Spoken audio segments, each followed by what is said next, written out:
The return to Veyar, where humanity became legend. The stars had grown quiet over the centuries. After humanity's collapse into silence, the galaxy forgot their voice, save for whispers that drifted through the void, tales of the fire-blooded species that had once reached for everything and vanished. Captain Arlen Vance stood at the viewing deck of the exploration vessel Solace's wake, watching the blue-white swirl of the planet Veyar 4 fill the void. Its surface gleamed with city lights that weren't supposed to exist. The last expedition log, recorded 400 years ago, had declared the colony dead. "Telemetry confirms atmosphere's stable," said Lieutenant Ishantara. "And, we're getting a signal. Not automated. Language unknown." Vance frowned. Unknown. Humanity had left no one here. He turned toward the holoscreen, and saw the impossible. A face appeared. Silver-blue skin, violet eyes that shimmered like liquid stars, and a voice that trembled with awe. "Human vessel," it said in perfect English, though softened by centuries of drift. "By the grace of the Veyari faith, welcome home." Vance felt his throat tighten. "Faith," he murmured. "They think we're gods." From the citadel spire of Veyar's capital, High Seer Oren Caliph knelt before a relic older than her people's memory. A bronze helm, cracked and worn, its visor bearing the ancient crest of an extinct species, Terran Expeditionary Forces.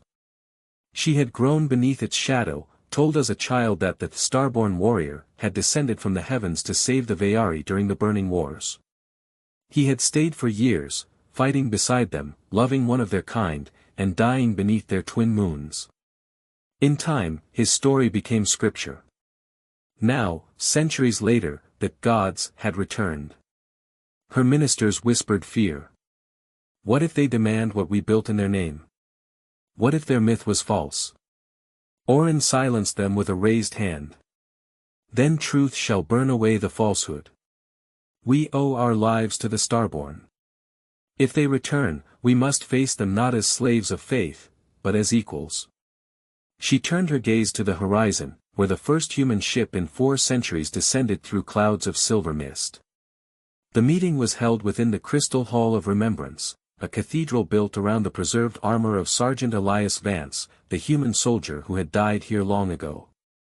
His name was etched into every prayer, his deeds woven into song. Captain Arlen Vance stepped into that hall and stopped cold. On the altar, beneath a beam of white light, stood a statue of his ancestor. "This," Arlen whispered, staring at the engraved inscription. "He gave his life so the Veyari might live.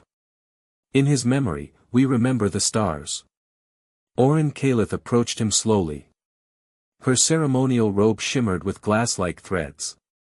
"You bear his face," she said softly, wonder trembling in her tone. "Are you his blood?" Arlen hesitated, then nodded. "Elias Vance was my great ancestor. He never made it home." "He did," Oren replied. "Just not to your Earth." The silence that followed was heavy, thick with centuries of separation bridged by myth. Over the following days, Vance and Oren shared archives, relics, and histories. The humans had records of the Veyar colony's fall during a solar flare and its supposed extinction. The Veyari had their own, a stranger descending from fire, carrying light and fury, saving them from their own destruction. "Your ancestor taught us courage," Oren told him during a quiet evening on the citadel balcony. The twin moons glowed above, pale and haunting. He said humanity's strength was not power, but remembrance. To remember who you are, even when you lose everything. Vance smiled faintly. "That sounds like him. He wrote the same thing in his last journal." Then he spoke truth twice, once to us, once to you. They stood side by side in silence. Between them stretched centuries of misunderstanding, faith, and the fragile thread of shared humanity. Deep within the planet's archives, Oren revealed something even her council feared to acknowledge, a sealed vault beneath the Hall of Remembrance. Inside, preserved in stasis, was a body clad in ancient Terran armor. "Your ancestor sleeps here," she whispered. "We could not let him fade." The cryofield flickered faintly, the armor still etched with Terran insignia. Arlen knelt before it, his reflection shimmering in the glass. He reached out a hand. You became their legend, Elias. You changed them. And as if in answer, the vault lights pulsed, reacting to human biometrics long dormant. The armor's display flickered alive, and a fragment of a voice emerged through static. If they live, then we did not fail. Vance exhaled sharply. The voice was faint, but unmistakable, his ancestors.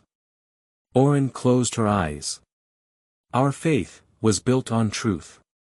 News of the discovery spread across Veyar. Temples rang their bells, pilgrims wept in the streets. But not all were at peace. A sect of extremists, the Pure Dawn, believed the humans' return would erase their sovereignty. They armed warships, declaring that false gods must not claim Veyar again. When their fleet approached orbit, Solace's wake moved to intercept. Vance refused to fire. Orin stood beside him on the command deck, her gaze steady. If they destroy us, both our truths die here. They won't, Vance said. Because they still remember the legend too, even if they fear it. He opened the comms and broadcast one of Elias Vance's original recordings, his voice, raw and human, speaking across time. If ever we're gone, don't worship us. Be better than us. The words echoed through every ship's receiver, silencing weapons, cooling rage. In that moment, faith met its maker, and understood. The fleet stood down. Weeks later, beneath the twin moons, humanity and Veyari signed the Starborn Accord, a pact not of power, but remembrance. Humanity would help rebuild what was lost, the Veyari would teach what was learned. Together, they would chart the stars not as gods and disciples, but as kin. Orin looked to the horizon. Your ancestor once said humanity dreams of forever. Do you still? Arlen smiled. We've stopped dreaming alone. He extended a hand. Orin hesitated, then took it, her cool, alien fingers wrapping around his. Above them, the statue of Elias Vance glowed faintly in the moonlight, as if watching, approving. Centuries later, children of both species would walk together through the Hall of Remembrance. They would gaze at the ancient armor and the joined banners of human and Veyari. And when they asked who the Starborn was, their teachers would answer. He was the bridge between two worlds. A man who died for peace, and whose descendants taught us to live it.